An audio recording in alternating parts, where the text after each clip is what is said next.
Good morning, everyone, and welcome to American Scouser's Morning Coffee or Tea with American Scouser, brought to you by Reckless Coffee Roasters. Go check them out. It is Monday. Grumpy, and I don't know if you can tell, he has a couple of extra lines. Grumpier than normal. Grumpier, if you will, is here, and just as grumpy is our Polish prince. What is happening? Are those tears? Is that coffee? What do we have A going? mixture of both. It's not so much reckless as it is just sadness. But I'm here. It's somewhat light outside. And, Arteta is still upset and whatever. We're fine. It's fine. It's just a draw away at Luton. It's fine, guys. It's brutal. Yeah, this hour difference we were talking right before we went on air is really cramping my style because apparently the dogs don't have clocks. So they're not understanding this whole we took an hour back concept. They're like, dude, I don't care. It's daylight. It's go time kind of a thing. So I could hear them like already moving around, which woke me up. But probably didn't sleep well anyway after that. Alan says, "Did you move your clocks?" I did, but apparently the dogs did not, so they did not get the memo. They No. think it was last week, next weekend or something. Timucin moved his clocks out of the house, so now the dogs can't tell time. Like he took moving clocks to too far of an extent, and now there are no clocks. Yeah, these guys are very, and you know what the funny thing is? Before Leo came into the picture, Stitch was not very picky about when he ate. He would just put the bowl there. He would be like, dude, cool, appreciate it. I'll get to it when I get to it. Yeah. Not that he grazed, but he would eat. Now, you snooze, you lose, because Leo will come in and eat your food. So he's on a now schedule too. So they're like, it's 8, bro. So even though I was like, no, it's not, bro, it's 7. But yeah, that's how we're rolling. But hey, that's what you get with these two little guys. Okay, a lot to talk about this weekend. Obviously, ridiculous disappointments. What is your initial reaction?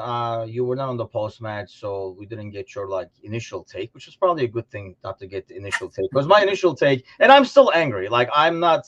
It's like frustrated / angry because I feel like it's not just like, oh, it's soccer, it happens kind of a thing. But what's your take on it?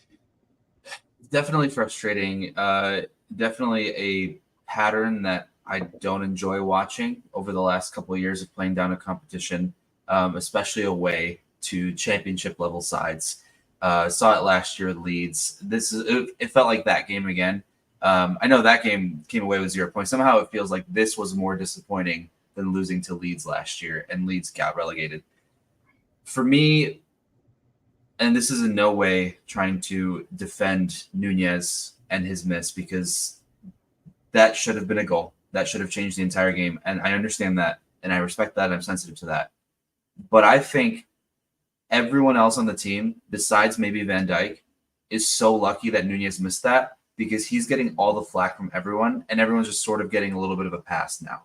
Like, Salah was horrendous. Jota was awful. They were being pocketed by championship wingbacks. Like, they were not in the game whatsoever. Nunez was the only player that actually put in some chances. Yes, there was one that should have gone in. You can argue that Mo fluffed a wide open header, because anyone that's trying to say that Mo is trying to assist Nunez in that situation, you are 100% wrong. He is trying to score, and he fluffs his header, and then Nunez fluffs his shot. So, I mean, McAllister was awful. Soboslai was awful. Gravenberch was okay. He was fun. He was nice. We could see what he brings. But yeah, overall, I think unfortunately for Nunez, because of his miss, he's going to get so much flack when the entire team deserves just to get more flack overall. See, I felt Jota actually out of the front three. I mean, yeah, Nunez got into those positions, so you got to give him that. But I thought Jota was the only one that was kind of lively. And I almost give, because I put this on Klopp. Everybody will put, because, Klopp does no wrong. But I put this on totally on Klopp. How we line up, how we played, how we did not adjust and everything like that. This is all on him. This entire game is on him, and we're lucky to escape with a point at the end, thanks to Diaz, which, a great moment, flushed down the toilets in some ways because of the circumstances. But I mean, you play with the left back. I mean, for Jota, the guy behind you, there is zero overlap because I mean you're not a winger by any means, and then there's no overlap with Gomez because Gomez, kind of like me, uses the left just to lean on and walk with. So he had to kind of like take everything to the right to pass. So he's not overlapping. And then really on the right hand side, there is nobody. So if you know, I mean, Mo started getting better and getting into the game once Elliott came in, and he had somebody else on the right hand side. Otherwise, it's Mo against the world on the right hand side, and whenever he gets the ball, I mean, the last couple of seasons you see this, right? Like there's somebody in front of him, and there's a guy like 3 steps behind, just in case Mo gets past the first one. So it's not like he can take people on. Otherwise, we're gonna say, why are you diving into like 2, 3 people? And there is zero overlap because we don't have a right back apparently. And then unless Soboslai makes that run to the byline, there's nobody making a run for Mo, so he's isolated. So just a terrible, terrible system overall. Tactic wise, that was just brutal, and that is all on Klopp. He can, like as always, in very Klopp fashion. After the game, he was like talking about their set pieces and how they were wrestling and stuff like that. I don't care if they're like like tackling like a linebacker during set pieces. This squad, if placed properly with the right attitude, should beat Luton Town 99 times out of 100. But you watched that game yesterday, it almost feels like if they played again today, you'd be the same shit. Yeah, you have the fire. We talked about it on the pre-match. You have this attacking depth, this attacking firepower that is, as Kazi would say, one of the best in the entire world, and you can't put a single goal past Luton Town in 94 minutes. That's just it's very frustrating. And I think to your point about the tactics, everything was so weirdly narrow. It was as if we had 20 yards down the middle of the pitch, Yep. and everything was just coming just right there. And there was nothing going wide. There was no space to open up. And the only moments that came that were worth having was that Jota shot, the one near post from, I think, Yep. Gravenberg that slid it through. Great save, by the way. I mean, that was a nice shot. Yeah, because I think everyone, I know I commented saying he should have gone far post, but I think everyone kind of thought that he was going to. Yes. And so he decided maybe he goes near post. He'll get Kaminsky, not realizing he's going to go near post, but that was a great save. But aside from that, there was nothing coming in. There was, Nunez took a couple shots from outside the box early, but the lack of width is frustrating. But it's funny because I know there were times last year where we would have the width and then we would just fire balls into the box. And go, why do we keep just firing balls in the box for no reason? Why can't? So it's just it's a really weird situation where I think most of it falls on Klopp. And some of it definitely comes down to the players, I think, maybe overlooking this fixture or just not being up for it.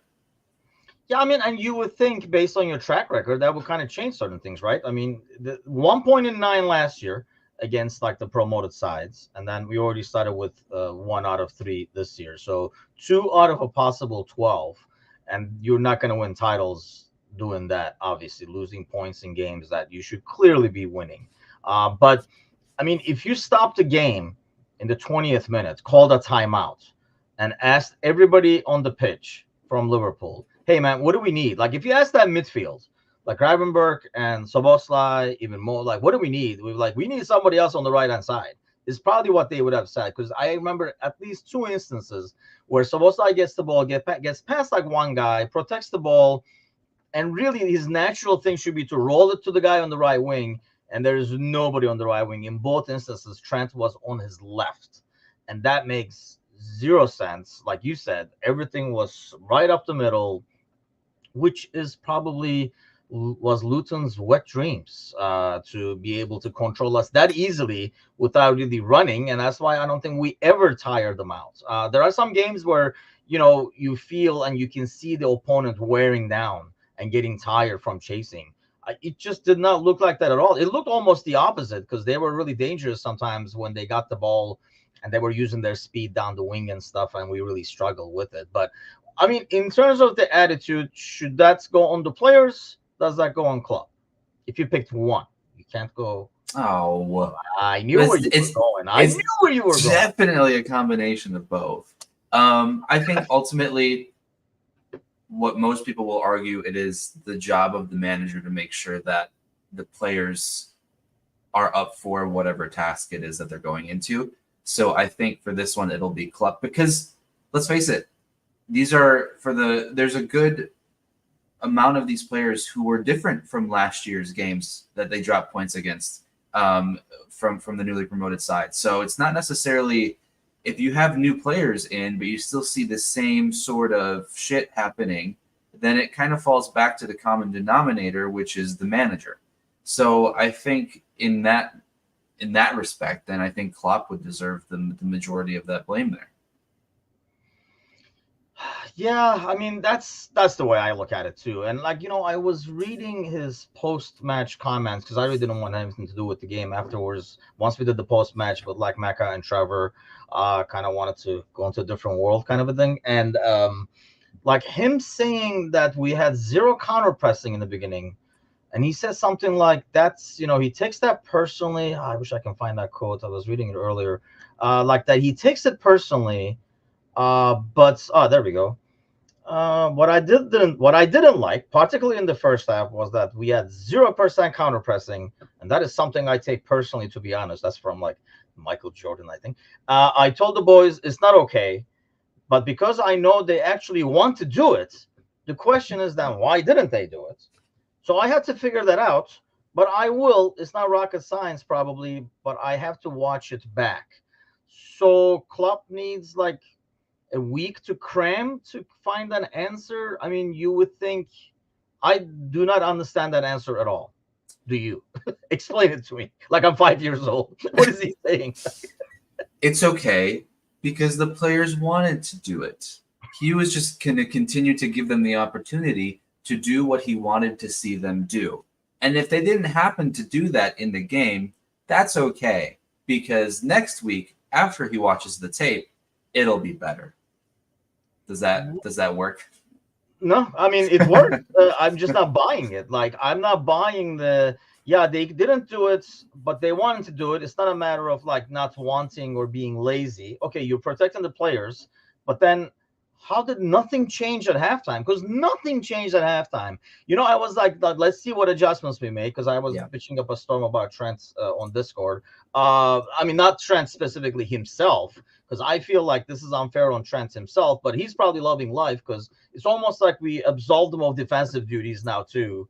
Like people are just like running by him, and he was like, "I'm not even a right back, so I'm just filling in over here." So everyone's been complaining that I'm not a right back my whole career, so now I actually get to not be a right back. Yeah, I mean, it was just like what the. And anytime we were dangerous in the first half, anytime Trent was effective in the first half, it was because he was on the right hand side whipping that ball in. After like we set up like a triangle or something like that with like Mo and Szoboszlai and stuff.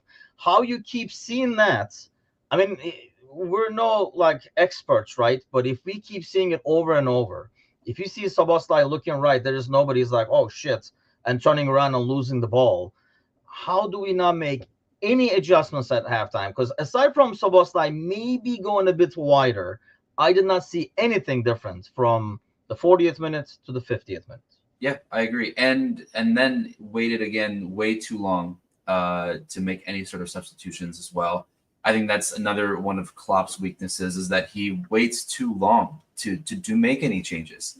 So it's just, yeah. Because if that Trent ball in the first half to Darwin that came off the crossbar, that was one of the prettiest balls he's had all season. And if that had gone in, I mean, obviously I think we'd be singing a different tune. But I don't think Klopp needs to drop Trent.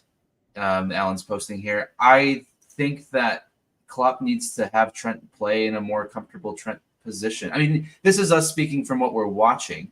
Obviously, Trent might be more comfortable being towards in the middle of the field, like you're saying. Maybe if it relieves some of his defensive responsibilities, then he feels a little bit better. But I think even and going back to what you said, maybe it was like 2 weeks ago, and I saw moments of it again yesterday. Just I think Trent's attitude overall just doesn't look great, especially when you're considered to be the next captain on that pitch behind Van Dijk.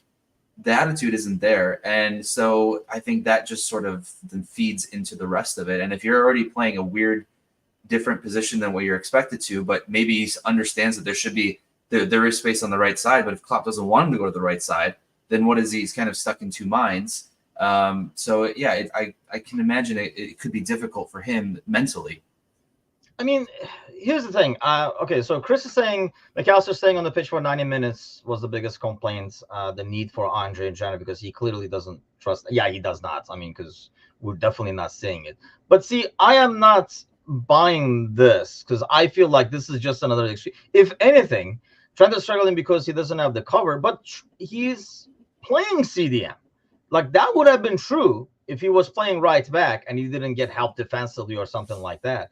I almost feel like McAllister is struggling because every time he gets the ball and turns around, he bumps into Trent because Trent is right next to him over there and Trent wants the ball. So if you're a defender, it's very easy to cover the center of the pitch because those two guys are literally 2 feet from each other. And I think, I can't remember what game it was, they made some kind of an adjustment at halftime where they were actually using that to do a give and go and get one of them open. Nothing this week because obviously they're sitting behind the ball, so it's pretty crowded over there. So instead of getting wide and give McAllister more space, so now you're taking space away from Mag too, and they have no outlets because there's nobody on the right-hand side anyway. So they either have to play it back to Konate or Van Dijk, or they have to play it left to Gomez, who has to take it to his right and basically pass it back to Van Dijk because he can't push with the ball. I mean, and how this was not corrected all game, I really feel like, we're being too harsh on McAllister's number 6, because I don't know if Fabinho would want this nonstop either with Trent on his right-hand side. But I will say this, if Fabinho's on the pitch yesterday, that counterattack probably does not happen. And that's because he's more of a natural 6. That ball either gets stopped as they're starting the counter, or somebody's on the ground. Yeah. And he's taking the foul. I think there was a moment, I think it was Costas right outside the box where I think he should have taken that yellow. But aside from that, these players have to stop fucking complaining in the box. Just play. I think there was a good 6 of them with their hands up in the air in the box for a handball that is never going to be called a handball. If that's what you're relying on to get a point, to get anything against Luton Town, then you're in the wrong mindset already. You should not have the majority of your team in the box complaining. You should just get back. Their VAR exists now. They can go back and check it. In the meantime, just play through it. Part of, I think, another moment was when there was the handball that was called. I can't remember. I thought of you the moment it happened. Dude, I was like, I don't understand how anyone was not furious with Jota in that situation, where if he just actually keeps running onto the ball, there could be an advantage played. The ref clearly sees it. He's going to call it. Why do you stop your run to go back and complain? It's pointless. Just play through it. That's my biggest thing, I think, from yesterday that goes along with what I think someone was saying, arrogance and complacency, is just that kind of immaturity too. It just play through it, man. Yeah, I saw that, and I think his goal was, I felt like that too. Initially when it happened, I was like, dude, keep going. The ball was right there.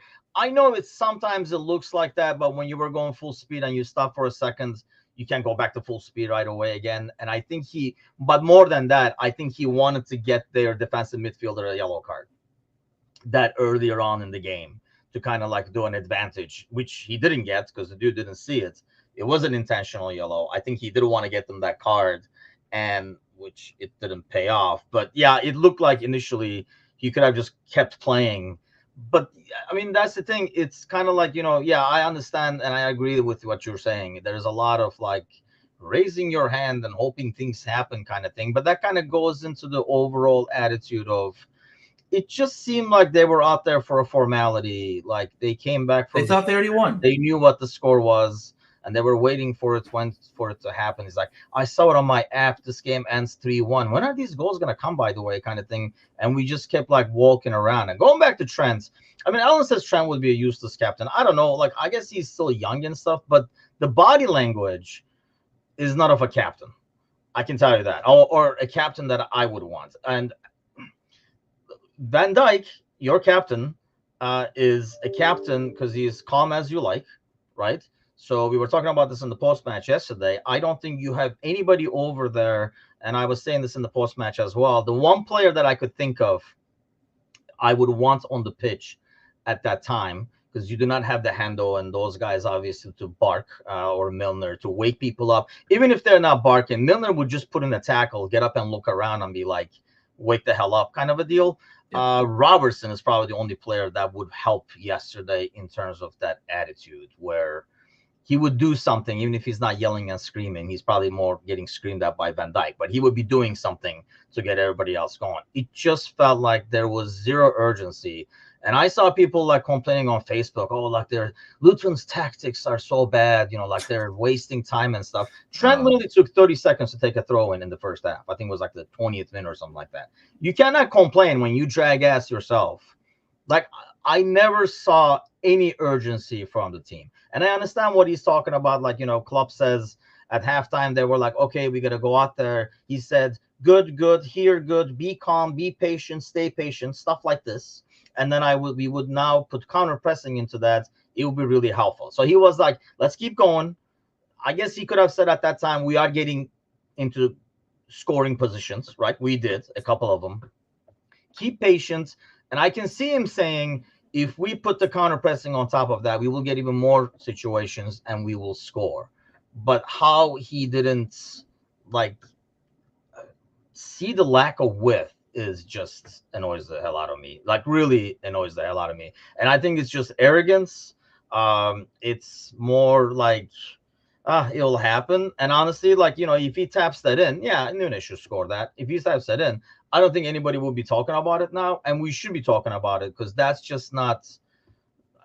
We didn't need a coach yesterday, basically. It would be the same thing if we had nobody on the sideline, and just subs 1v1 subs for the most part. We need someone with some bite and rub all day long. Yeah, I do agree with that. Luton's tactics that every small team takes, like I talked about, sit on the break.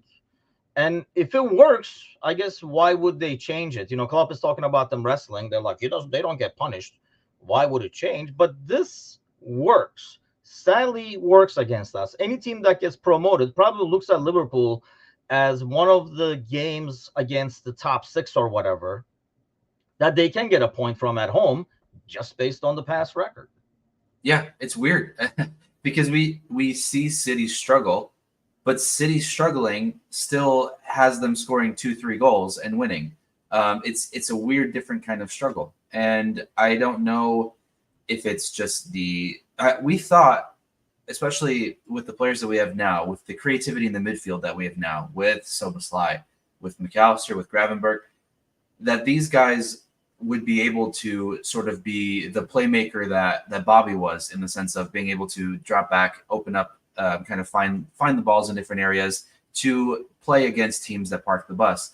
But if all three of those guys are within 5 yards of each other, and then you have your right back right next to that, and you have a little square now where you're all 5 yards next to each other, you're not going to break down any sort of bus that way. I mean, that bus is just going to just ride all over you, and you don't have to worry about it at all. So, yeah, I don't know if it's just something that maybe Klopp is just like, you know what, I hate this style of football with a passion.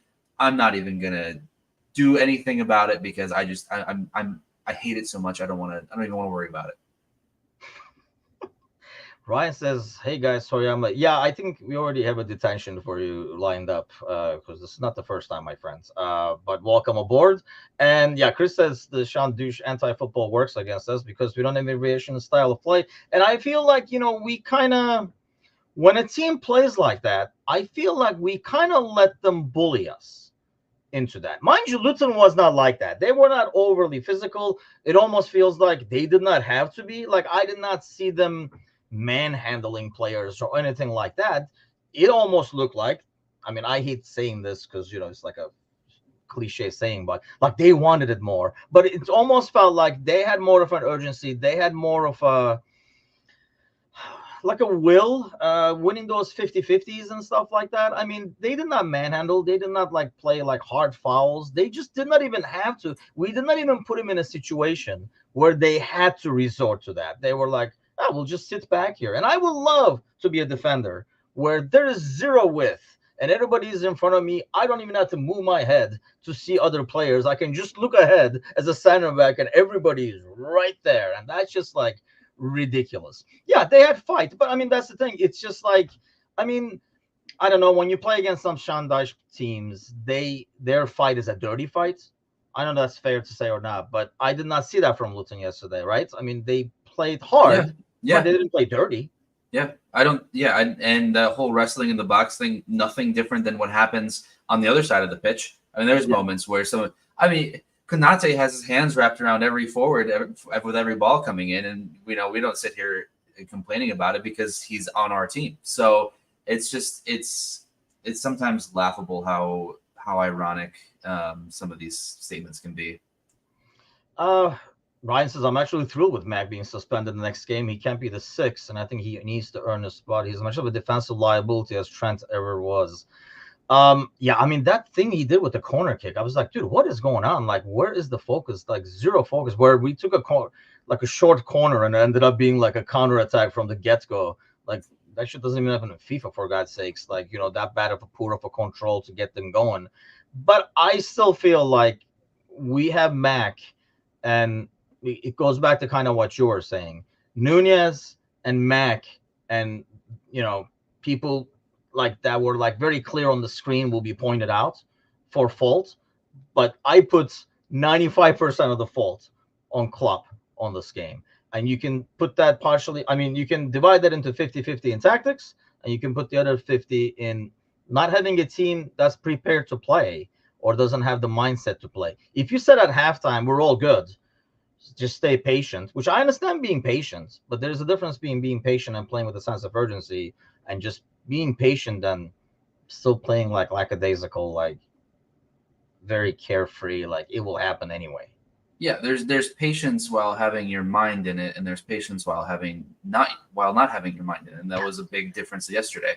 I think with McAllister it's tough because I think Klopp really loves what he can bring, and he wants him to fit somewhere on the field because he's a big fan of his. But it's difficult to be in the position that he's in right now because he's just not naturally a six, and I think McAllister's just devoid of a little confidence right now.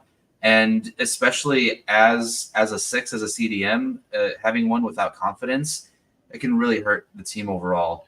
And that's one of the, you're having your striker and having probably your striker, your center back, and your six as being the ones with the least amount of confidence will attribute to the most amount of problems. And so I think right now we're in a weird spot where I think McAllister's he might be misused at the moment, but we won't really know how well he can be used if the likes of Soboslai and Gravenberg continue to keep their spots, because where's Matt going to fit in? He would take one of those two spots, and he's not going to for the time being. And so, yeah, it's tough. I think we were so excited with McAllister coming in because I don't think we expected him to play in this position. And now that we expected to play, right. Yeah. I mean, he's like, I'm so happy to be at Liverpool. This is my dream. Fuck, it's more of a nightmare right now if I can't get things together. Yeah. So I think, if we gave Nunez 18 months of excuses of learning the language, then we should give McAllister more than 2 months, and maybe have a little bit of like, okay, pump the brakes on how awful we were saying he is, because maybe it's just a little confidence thing. It's just a positional thing. Maybe we need to figure something else out. We talked about it like in the beginning that Mo was Matthias was mentioning it earlier that that wasn't a pass. I mean, there was no way. But like you say, awful. putting Mo was awful. Nunez, putting a specific player in like a missed goal as the cause of this game is letting Klopp off the hook, as always, as most Liverpool fans do, because he can do no wrong. This was ridiculously and brutally wrong, and he kept doubling down on it. So I'm not going to put this on Nunez. Yes, he should tap that in. That's a goal he should not miss. That's a goal your top, strikers should not miss. I understand that. Yeah, Mo should make that header. Guy made a great save, but all that is bullshit. It should be on Klopp, but it will not be. It will be on everybody else but Klopp, and it'll be Trent's fault, but it won't be Klopp's fault for putting Trent in that situation. Yeah. I saw a post on like a Liverpool group praising Klopp for building this midfield, like scouting these guys. It literally said scouting and getting these guys in. Like literally anything that happens right. Like if the freaking pie is delicious in the cafeteria, Club gets credit for it. It's a bit too sweet, it's FSG or somebody like that put extra sugar in it. It's just ridiculous. You got to call it out as you see it. This was Klopp not managing. He could be at home yesterday. It would not have made an ounce of difference. Just because he's going to give hugs as they come in, he could have sent somebody else to give hugs, and it would have not made an ounce of difference. And if you can't call that, I know what to tell you. You're not looking at it objectively, and you're blaming the wrong guys for it. Yeah, this was like another ordeal yesterday. I just don't understand how, especially like a club like Luton, a small club, does like death march chanting and stuff. We talked about this before on the thing. Like, I don't even understand how this happens, where you can get like a bunch of people chanting about something like that. I know the group psychology and stuff, but how the hell does that keep happening? And what is even the point? I don't know. I really don't know. I wish I could say. We will sit here and always say everyone who ever goes to any match of any sort should be able to come back home safe and sound. And that's Liverpool, Manchester United, Bradford City. Like none of it has any place anywhere for it, and it's just we've talked about how do you address these situations as the FA, and how do you stop this from happening in the future? Like at what point do you actually implement some sort of punishment, and then have the team itself get the punishment? You can punish fans by not making the team play in front of 0 fans for a game or two, but that doesn't really impact the club as much as, hey, you guys get these chants going again, we're going to deduct 6 points, or whatever the case might be. And for a club like Luton to take 6 points away from them, that's devastating. It's damaging, especially when they're going to get 18 points all season. Like that's going to be really difficult to come back from. So yeah, it's one of those things where we won't really understand where it's going to end if we don't have an end goal that's designed to stop this from happening. Is it fair on the club? Like, what can the club do aside from like finding who did it and punishing those guys to stop it? Is it fair to take, I don't know, like 6 points from a club when there's like 50 idiots over there doing this? Is it fair to the other 20,000? I mean, we can play the is it fair game all day. I mean, sometimes it's unfortunate, but one person can ruin an experience for many. And and if it happens to be 50 out of the 10,000, then that's still it. It's a very little percentage, but they're still ruining it for everyone else. I don't know how else you have to do something serious enough where the consequences are actually noticeable, tangible. If you continue to make consequences of, well, you shouldn't do this, or next time we might not let you into the stadium, then people are like, all right, fine, we'll wait. And then when we're able to get back in there, what's going to change then? So I think it's tough to say, because there should be something that's actually tangibly damaging. Yeah, I agree. And it's almost like maybe you do have to sadly hurt the 19,000 so they act on that 50 and say, shut the hell up, because you're going to screw us over and, beat them down over there. I mean, that's the thing, and that's why, one idiot throws something onto the pitch from the sideline is different than 50 idiots throwing stuff from the sideline. Matches get suspended for something getting thrown on the field. And if it's just one person throwing that one single item on the field, I mean, that's only one. And then you multiply that by 10, it's still, what's the difference? Whether it's the one person or the 50 people, they're still doing the wrong thing. Let's address this. Alan is saying, here's a point. Does Virgil actually motivate anyone to play better? I did see in Virgil's defense. First of all, Virgil is over there as a captain. Call him as you like and keep it on there, right? But in Virgil's defense, I mean, I did see him a couple of times trying to break up the unnecessary complaining and stuff like that and continue to play. He did that quite a few times. So I did appreciate that. At least somebody is getting kind of thing. And I think now that I see this more and more, I feel like it's in terms of if you want somebody to get people going, right, with a tackle or whatever, it's a bit easier not doing it as a center back because if you're doing it as a center back, you're probably definitely getting a card and you are probably causing a bigger trouble if you do like an over the top challenge or something like that. Whereas somebody at midfield and stuff like that is a bit easier. And I think, and I agree with Ryan, like, I don't think Mo needs Van Dijk to come in and tell him to play better. And I mean, I honestly do think this, and I would be shocked if it is not, where players out there, if you go ask Soboslai right now, I'm assuming he's going to say it was ridiculous that there was nobody out wide and it made me look bad. So they can't adjust that. They got to go with the plan and do it. I don't think Van Dijk is there to make them play better, but you can argue that he can, like, what can he do to get a sense of urgency that was not on the pitch? Or is that just unfair for expecting Van Dijk to do that? I mean, besides, like you're saying, besides yelling at someone, how else? And not everyone. Here's the thing. I know these are professional footballers, so there's probably a level that is different from your everyday job that we have here. But not everyone responds to yelling positively. Some people need to be told to do something in different ways to get the best positive response out of them. And if yelling is, for some people, it kind of makes them fall into it, like grow into a shell, and not play better, then yelling at that person is not going to make it any better. So I think it's also dependent on, maybe it's Van Dijk's responsibility to know how players respond to certain situations and being able to get the best out of them if that's his role. But like Ryan is saying, at a certain point, the Premier League, you're making generation, or maybe not generation. Sorry, not generation. You're in the Saudi League. Come on. Now. No.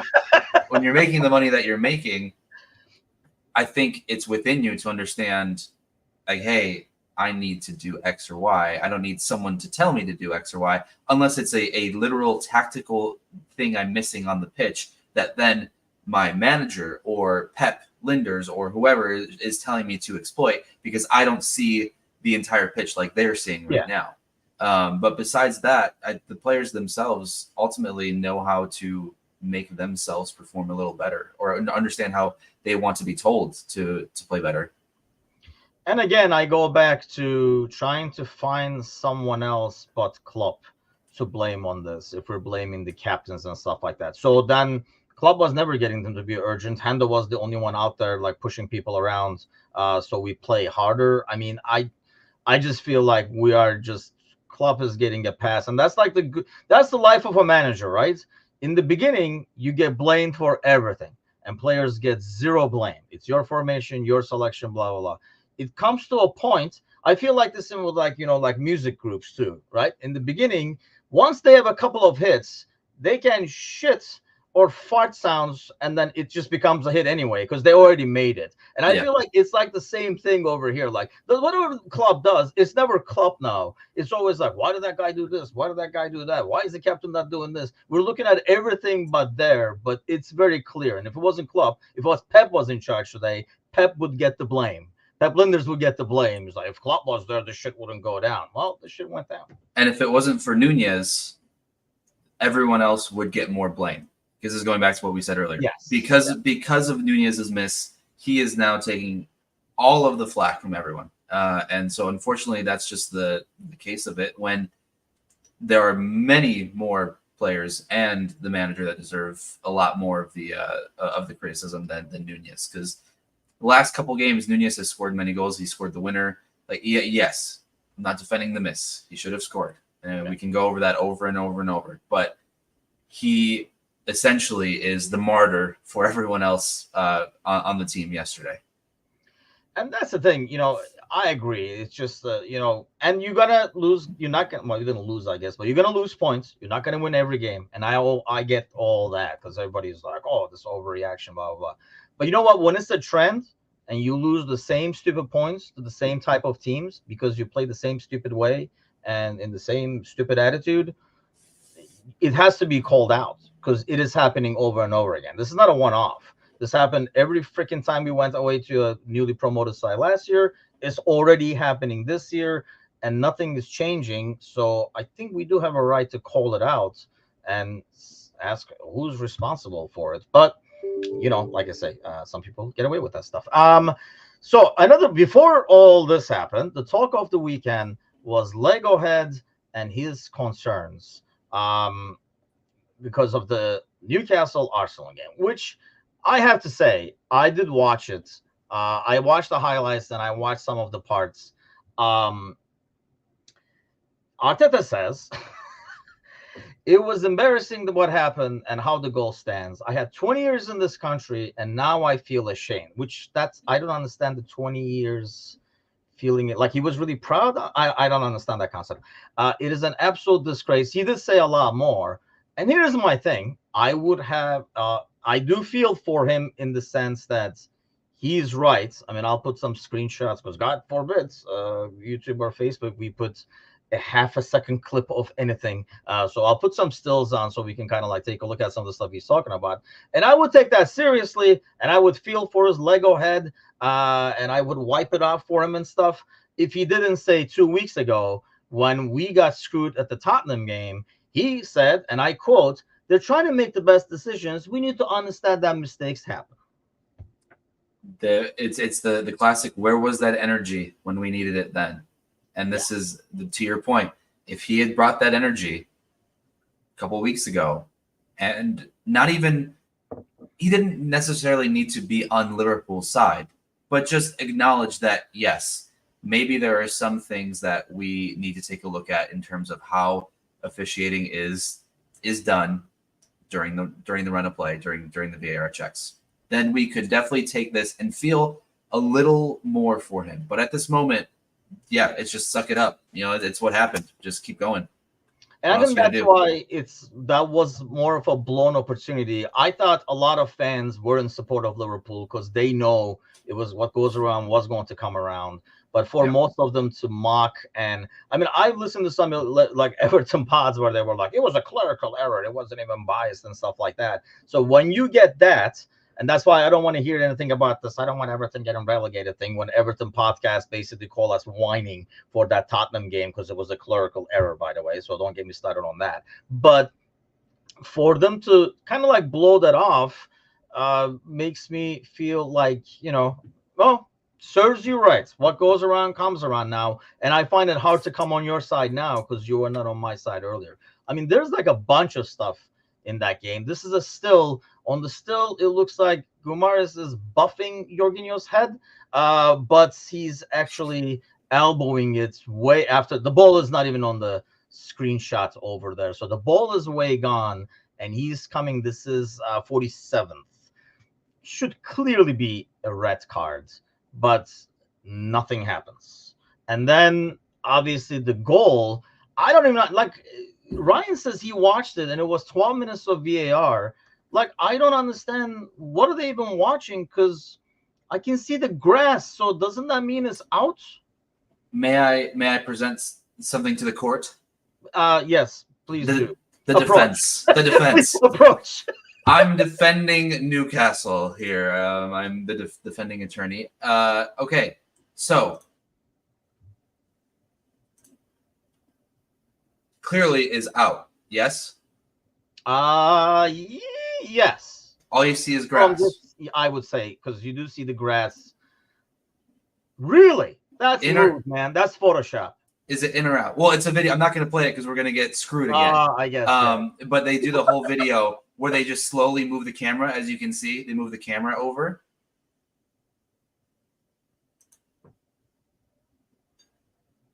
Okay, so I call my next witness. So is it in or out? That's my defense.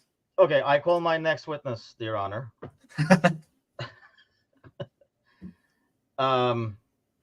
He's pushing his head. Oh, with yeah. 2 hands.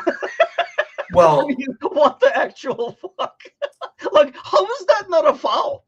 And how many, do you even need to watch that in slow motion? Like two hands pushing to the back of him, his back. If he pushed it on the six, it would be a foul. It's on his head and the back of his neck. Yeah, they don't pay me enough to defend this one, so I'm stepping out. I mean, I don't understand that at all. So, okay, you do defend the other one, and I guess I don't know. I guess they probably looked at different angles, blah blah blah. But, and I guess there was like a handball. I don't know what the four things was. I know that they mentioned something about a possible handball earlier or a foul earlier as well in the build-up. Yeah, check the foul and check the offside. Uh, I don't know where the offside was, to be honest. It didn't look like offside to me, but this, I mean, we were watching with Angie, so they were like, how the actual hell do they not see that and instantly be like, oh shit, yeah, that's a foul.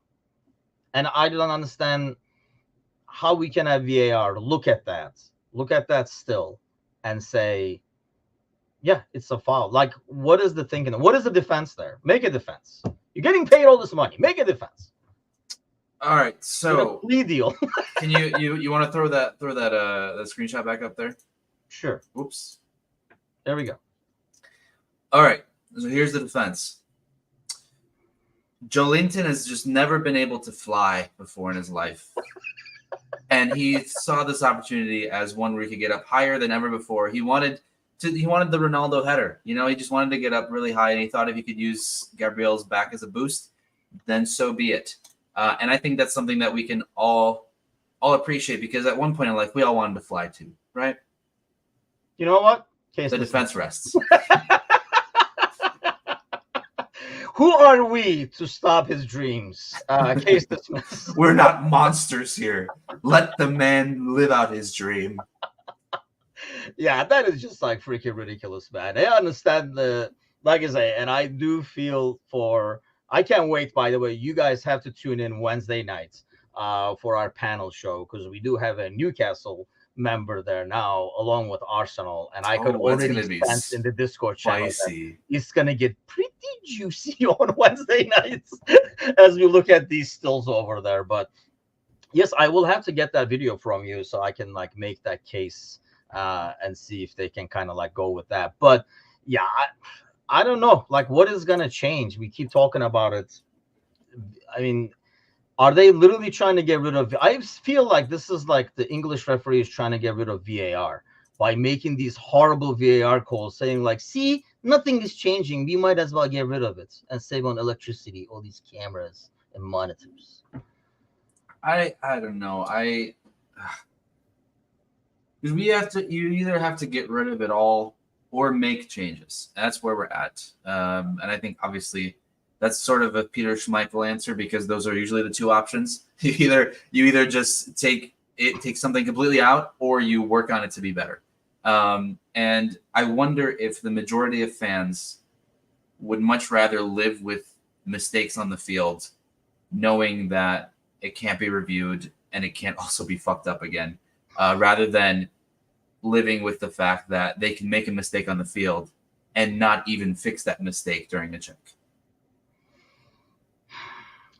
So you think will anything change? What will change? I mean, we saw Taylor getting demoted, but then on his way out, trying to got Klopp a yellow, I guess, because that came from Taylor, not from the linesman, because he was talking to the linesman or whatever. Which, whatever, that's like the fourth referee or whatever. But do you think anything changes? Like, do they really make punishments for these guys, or the pool is not that deep enough for you to punish a guy because there's nobody coming back up?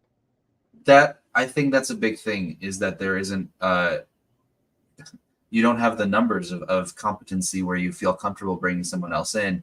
I think this is, obviously we've talked about this almost ad nauseum, but having a separate VAR party from the actual referee crew that's in England, having a third party, if you will, being in charge of VAR, I think would help a little bit more, because then you have, I don't want to call it bias, because you don't know, but every human being inherently has a little bit of bias one way or another.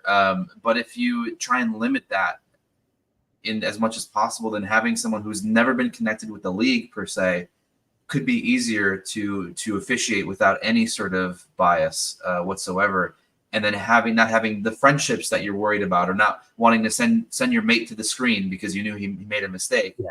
Then having a body that is then overlooking these calls, separate from the referees that are overlooking them now, might be the best start. And just having a different set of eyes that are, I guess, consistent in what they call as well. I think that's the big thing. Is I think we also wouldn't be we would appreciate it more if it was more consistent. And that's the toughest part, is that with subjective decisions, consistency can be hard to come by. Obviously, the objective ones, you want the consistency. So I understand a little bit of leniency with the subjective calls being consistent. But I think if we just get an idea of what each thing is and do that every time, things could be smoothed out a little bit better. Yeah, I mean, it would be like me asking you or them. Well, that's not a good example, because you would throw me under the bus in a heartbeat and call it out. What? Yes, that's not a good example. I take that back. But I know what you're saying. Yeah, it's kind of like, they were talking about on the ESPN, like FC or whatever the show is, about Premier League having all this money in the world, having generational wealth, if you will, bringing in like referees, top referees from around Europe. The only issue, first of all, I don't think you're going to get them from Spain and Germany and Italy, because they're going to be like, what the hell? We need them for our leagues. So my initial thought was maybe you can get a dude from Norway, a dude from Sweden and stuff. But, to us, that's a league that's not like top class. But somebody in Sweden is probably going to say the same thing. Like, why are we sending our best refs over there where my team is playing over here getting screwed? So it almost feels like you can't import the main refs, but you could maybe possibly import VAR. Yeah. To your point exactly.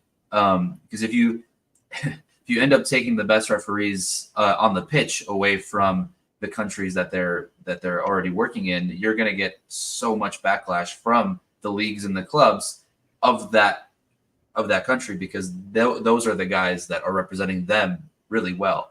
And so why would they then take the unnecessary risk of having the next person come up that isn't as good? I think implementing a separate VAR party, and then having almost I don't want to call it a school, but having some sort of program where you are sort of you're growing the new batch of referees in a very specific sense.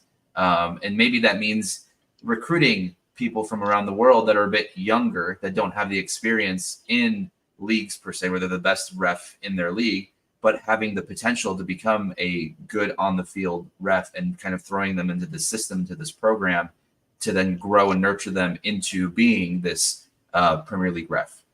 Actually, that's an interesting point, because you got to figure the younger generation of referees right now are kind of getting their experience with VAR. Like, as they move up through the ranks, they are already using VAR, whereas some of these older farts, it's still kind of like a newer concept to them, which, we make it sound like it just started, but it's been the same shit show for, I don't know, like 4 or 5 years now, right? So it's not like it's that new, and they should be. It's almost like, I sadly think they are used to exploiting it more than used to using it in a positive way, is what sadly has happened. But yeah, maybe you could do, Anthony Taylor can watch the Swedish league and be their VAR, and the Swedish dudes can watch our league and be our VAR. The Swedes would not be happy with that. Swedes would not be happy. Like, we get fucking gypped again. Yeah. But I mean, seeing this, I don't know, like, it feels like this season has been a lot more horrific than last. Maybe the scope of the errors. I mean, this game, our game, Wolves getting screwed multiple times now. So when Wolves get demoted, I don't know how the hell. I mean, I would hate to be a Wolves fan, especially if they get demoted, because you literally got demoted by the referees at this point. That's already 2 points they've lost. And 2 points is a lot when you're fighting for relegation. So that is really, really harsh. But I'll be back tonight with Gally. I'm sure we'll talk and bitch and moan more about yesterday's result as we look ahead to Thursday. what are some Polish plans for today? Are you working on the recipes? What's going on with the restaurants? I'm kind of busy, so I haven't done much myself. But Yeah, no, I've been playing around with with some ingredients for the drinks sides of things, because that's something that's a lot easier to make. And you know, if you make a big meal and you fuck it up, that's a lot of food that's being wasted. But if I use 4 ounces of liquids to making into a cocktail and it doesn't work out, I just dump it, try it again. So yeah, just plug it down. You don't want to waste Or alcohol. just What give kind it of the thing are next you one. I'm promoting gonna here? do, if I just double all of these, the next one's gonna be even better. And yeah, so that's my night. It's just being super drunk, trying to make. I end up making the same recipe. I just make it heavier and heavier every time. Just double all of it. What is a Polish alcohol? Vodka. Oh, but not there's nothing like okay. I mean, I knew that one, but I was There's like, I don't know if there was like a liqueur or well, something there's like that. there's uh spiritus, which is essentially like homemade Like a Polish moonshine. homemade liqueur in a way. Yeah, Okay. pretty much. Yeah. And then there's wheatgrass vodka. That's probably the most popular type of Polish Kind vodka. of based it on that, so I like it. The Turkish thing is raka, which is like the Greek ouzo. So it's black licorice, and it's very anti-Turkish of me, but I cannot drink that stuff to save my Black licorice is a very polarizing flavor Yes. to many. The thing that I'm experimenting with is infusing gin with different teas, with different Turkish teas, and then using like honey and lemon juice to sort of make a cocktail revolving around tea infused gin and going that way. Not a big fan of gin personally, and You anytime know, I've had gin, it's always ended me hugging some ceramics. So I don't know, maybe that's why, because it's always been like, hey, I want to get drunk, so some dude putting like 10 different things in a glass, which included gin, maybe. But yeah, gin experiments have never ended well. But I have faith in you. Maybe if you infuse it and hide the gin taste. it is hidden. This human suffering, and I can drink something that might have like a drop of gin, and I'll be like, "There's gin in this." I can taste pine cones and pine trees. Fuck. Oh, okay. So next week's homework then will be coming up with a cocktail for our restaurants. Just one? Well, let's set the bar low. Let's not set up for disappointment over here. Come up with something good. Actually, maybe like bring it to the show. I know it's early. Get drunk at 9 a.m. Yeah, it's 5 o'clock somewhere, so you just bring it in. I think it will be 5 o'clock in UK or something when we start the show. So there you go. No, it'll be Turkey. It'll be 5 o'clock in Turkey. There you go. I was gonna say in Turkey, yeah, because that's gonna be 8 hours. Yeah. Yes. Oh, you know what? Actually, no, because the Turkish government has been like, you know what? We're not messing around. The dogs will love it in Turkey because they do not actually go forward and backward and all that kind of stuff. So the time difference has now become 9 hours with Turkey. Oh, it is 9 hours. Yeah, because they do not fall back. Oh man. So maybe in Greece or something in between Poland and Turkey. It's Poland. Poland? There you go. 5 o'clock in Poland. So it's 5 o'clock right now. That's fine. Close enough. Towards the end, we'll sip it. So next week, join us as we try our first Polish-Turkish cocktail. Join us tonight, where there will be probably just Miller Lite on Galley's side of things and my Propel water on my side of things. Not as exciting drink-wise, but join us tonight, 7 o'clock Central, 8 o'clock Eastern, from the Monday Night Podcast. Have a great Monday and a great week, everybody. Hope your week starts out great. Check out our sponsors. Give a like and a subscribe. That's my spiel. See you guys tonight. Take care.